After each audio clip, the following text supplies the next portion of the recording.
اللہ الرحمن الرحیم۔ Old Y غار شمالی تنزانیہ میں ایک گھاٹی اور آثار قدیمہ کی کھدائی کا مقام 35 کلومیٹر لمبی اور 300 فٹ چوڑی یہ ڈھلوانی گھاٹی ایک زلزلے کے نتیجے میں پیدا ہوئی اور کوئی 20 لاکھ پرانی رکازی باقیات ظاہر ہو گئی۔ ان رکازیات میں انسانوں کی ہڈیاں اور اوزار شامل ہیں۔ ہوا یوں کہ 1911 میں ایک جرمن حشریات دان کیٹ ایکل جرمن مشرقی افریقہ میں نادر حشرات کے نمونے تلاش کر رہا تھا۔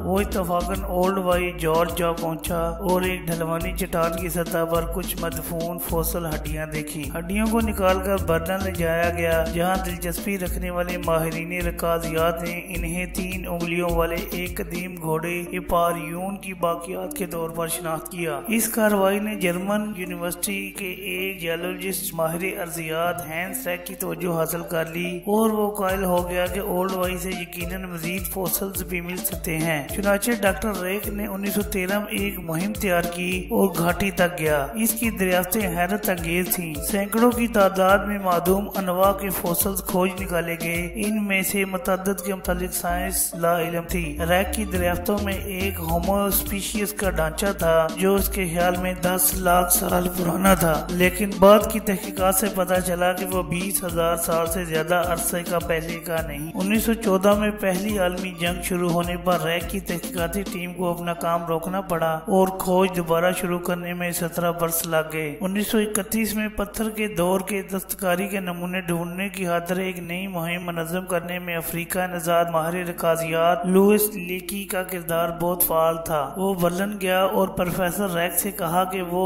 کلڈوائی میں مزید کام کرنے کے لیے اس کا ساتھ دے۔ 300 فٹ گہری اور 25 میل طویل گھاٹی میں وہ کئی برس تک مصروف رہا۔ یہاں لیکی اور اس کے معاونین کو کلہاڑا ثقافت کے بارے میں مختلف مراحل ملے۔ اولڈ وائی میں پہلی بڑی دریافت 17 جولائی 1959 سے پہلے نہ ہو سکی۔ پروفیسر لیکی بیماریوں کے باعث بستر پر پڑا تھا کہ اس کی بیوی نے گھاٹی کی تہہ سے 83 فٹ اوپر چٹانوں میں دبی ہوئی ایک کھوپڑی کا سراغ لگایا۔ یہ کھوپڑی انسانی قسم کی تھی، لیکن اس قدیم انسان کا نام زنجانتھوپسس بایوسائی رکھا۔ 1960 میں اولڈ وائی میں اگلی بڑی دریافت کا سہرا بھی مسز لیکی کے سر ہے، جس نے گھاٹی میں ایک دانت مدفون دے کر کھدائی کی اور ایک ڈھانچے کے متعدد حصے باہر نکالے۔ آئندہ 3 برس کے دوران مزید 6 نمونے نکالے گئے۔ اس نو دریافت شدہ نوع کی ہومو ہیبیلس اہلیت کا حامل انسان کا نام دیا گیا۔ اس قدیم انسان کی پشت سیدھی، قد تقریباً 4.5 فٹ، کھوپڑی کی گنجائش تقریباً 700 مکعب سینٹی میٹر اور دانتوں کی ساخت ابتدائی انسانی نوعیت کی تھی۔